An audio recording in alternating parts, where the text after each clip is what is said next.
Shalom à toi, bien-aimé, que la faveur de Dieu soit avec toi ce matin, que Dieu bénisse ta vie, que Dieu bénisse cette semaine, que Dieu bénisse l'œuvre de tes mains pendant toute cette semaine au nom de Jésus-Christ de Nazareth.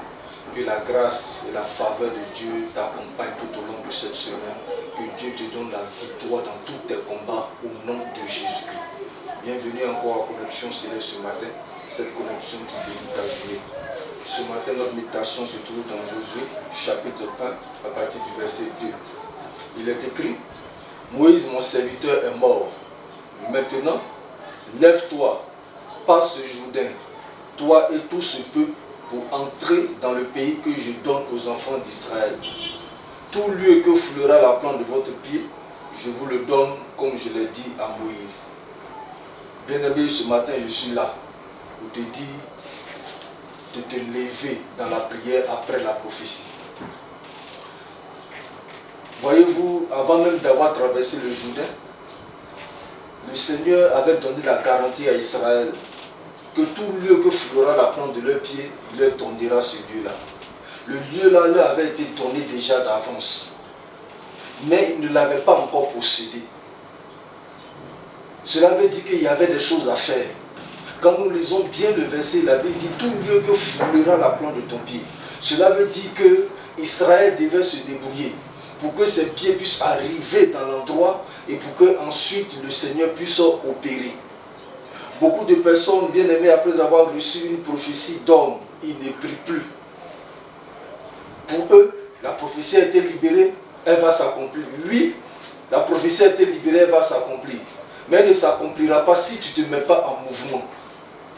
Bien-aimé, si tu as reçu une prophétie, ne t'assois pas. Si tu as reçu une prophétie, ne dors pas. Si tu as reçu une prophétie, ne sois pas paresseux. Lève-toi et pose des actions qui vont aller dans l'accomplissement de cette prophétie-là. Bien-aimé, Dieu a donné Canaan à Israël. Mais regardez le nombre de combats que Israël a dû mener pour pouvoir arriver à Canaan. Bien-aimé, la prophétie ne signifie pas que tu es arrivé à destination. La prophétie signifie que Dieu te montre réellement ce qu'il veut faire dans ta vie, ce qu'il attend de toi. À toi maintenant de rassembler tes forces et de t'engager dans le chemin que le Seigneur t'a donné. Après la prophétie, bien-aimé, on se lève dans la prière. Après la prophétie, bien-aimé, on se lève dans l'obéissance à la parole de Dieu. Après la prophétie, bien-aimé, on se lève dans le jeûne. Après la prophétie, bien-aimé, on se lève dans tout ce qui est activité qui va contribuer à notre accomplissement. Après la prophétie, on se lève pour les actions de grâce. Après la prophétie, on se lève pour amener Dieu à se lever de son trône. Si après avoir entendu la prophétie, tu t'assois sans rien faire, tu t'assois sans bouger, bien-aimé, tu risques toi-même de retarder ta prophétie. Fais comme Israël. Israël avait reçu la prophétie qu'elle sortirait de l'Égypte, qu'elle arriverait à Canaan.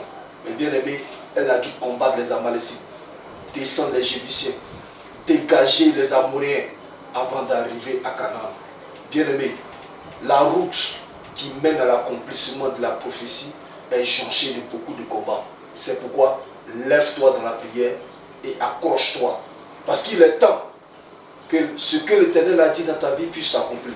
Il est temps que ce que Dieu a déclaré sur ta vie puisse réellement voir le jour. Bien-aimé, l'année tire à sa fin. Et tu ne dois pas terminer cette année comme tu l'as commencé. Mais tu dois la terminer au sommet. C'est pourquoi lève-toi et prie afin que ce que Dieu a dit puisse s'accomplir. Que Dieu t'aide. Shalom à toi.